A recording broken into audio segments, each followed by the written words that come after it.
Market లో invest చేసి మీ డబ్బులు డబుల్ చేసుకోవాలనుకుంటున్నారా? సుందరరామిరెడ్డి గారి లైవ్ సెమినార్ కి అటెండ్ అవ్వండి.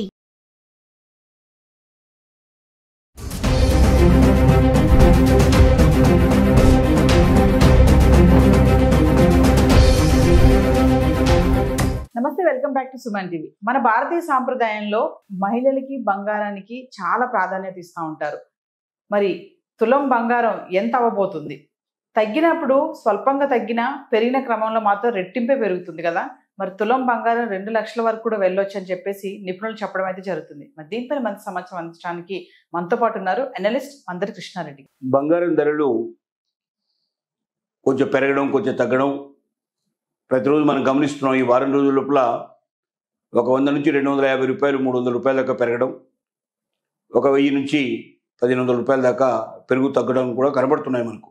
ఇది ఎటు వెళ్తుంది అనేది ఒకసారి మనం ఆలోచిస్తే, గత 5 సంవత్సరాల్లో మనం యావరేజ్గా తీసుకుంటే సుమారు 18% నుంచి 20% దాకా పెరుగుదల కనబడింది.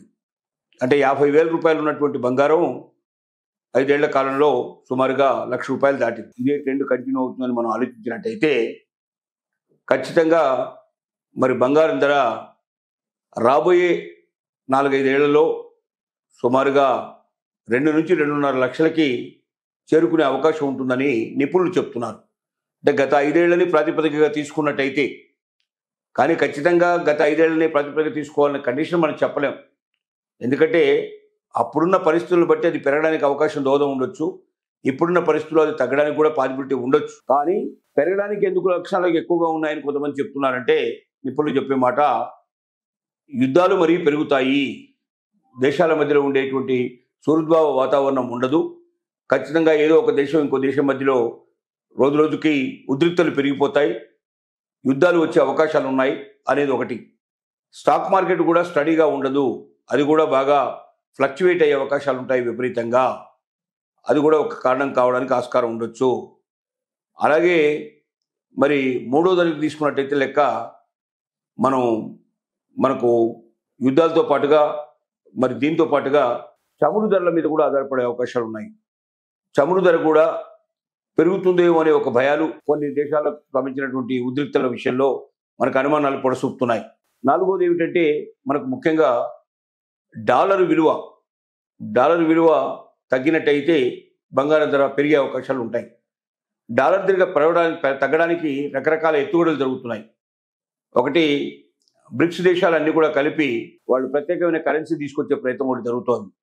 ఇది కాకుండా రష్యా, భారతదేశం, అలాగే చైనా, ఈ 3 దేశాలు కలిపి అమెరికా పెత్తందారీతనాన్ని తగ్గించడానికి ఒక ప్రత్యేకమైన కరెన్సీని రూపొందించి మార్కెట్లోకి తీసుకురావడానికి ప్రయత్నం చేస్తున్నాయి. ఈ 3 దేశాలు కలవడం అంటే ప్రపంచంలో సుమారుగా 50% దాదాపుగా కలిసినట్టే లెక్క. అంటే అంత ఎక్కువ శక్తి సామర్థ్యమైన దేశాలు ఈ 3 దేశాలు. దీంట్లో ఉండేటువంటి జనాభా ఎక్కువ. మొత్తం 3 దేశాల జనాభా కలిపినట్టయితే ప్రపంచ జనాభాలో మరి సగం జనాభాకు సుమారుగా వచ్చే అవకాశాలు ఉంటాయి. కాబట్టి ఇవన్నిటి దృష్టిలో పెట్టుకొని మరి ఒక రకంగా ఈ 3 దేశాలు కలిసి కరెన్సీని, ఒకవేళ కొత్త కరెన్సీని రూపొందించినట్టయితే ఖచ్చితంగా డాలర్ రేటు పడిపోయే అవకాశాలు ఉన్నాయి. ఈ కారణాలన్నీ చూసుకున్నట్టయితే బంగారం రేట్లు పెరగడానికి అవకాశంగా కనబడుతున్నాయి. ఇది ఇలాగే జరిగితే, ఒకవేళ అంటే గత 5 సంవత్సరాలు ఉండేటువంటి పరిస్థితే మళ్ళీ కూడా పొడసూపినట్టయితే, అదే రకమైన రేషియో లోపల పెరుగుకుంటూ వెళ్ళినట్టయితే వచ్చే 5 ఏళ్లలో సుమారుగా 2 లక్షల నుంచి 2.5 లక్షల వరకు సుమారుగా గోల్డ్ రేటు తులానికి పెరిగే అవకాశాలు ఉన్నాయనేది నిపుణుల యొక్క అభిప్రాయం. కానీ ఇవన్నీ ఇలాగే జరుగుతాయా అనుకున్నట్టుగా, వీటిలో ఏమైనా మార్పులు చేర్పులు వస్తాయనేది కాలం చెప్పాల్సిన విషయం. ఒకవేళ యుద్ధాలు అనుకున్న ప్రకారంగా ప్రపంచ యుద్ధాలు రాకపోయినట్టయితే, అంటే దేశాల మధ్యలో యుద్ధాలు జరగకపోయినట్టయితే, లేక చమురు ధరలు తగ్గినట్టయితే, అలాగే మనకు మరి డాలర్ రేటు పెరిగే పరిస్థితి ఏర్పడితే, అలాగే మనం అనుకున్నటువంటి కారణాలని ఒక్కొక్కటికి వాటికి వ్యతిరేకంగా జరిగినట్టయితే ఆటోమేటిక్గా గోల్డ్ రేటు పడడానికి అవకాశాలు ఉంటాయి. కాబట్టి పడిపోతుందా పెరుగుతుందా అనేది ఏ ఒక్క కారణం మీద మనం చెప్పాల్సిన అవకాశం లేదు.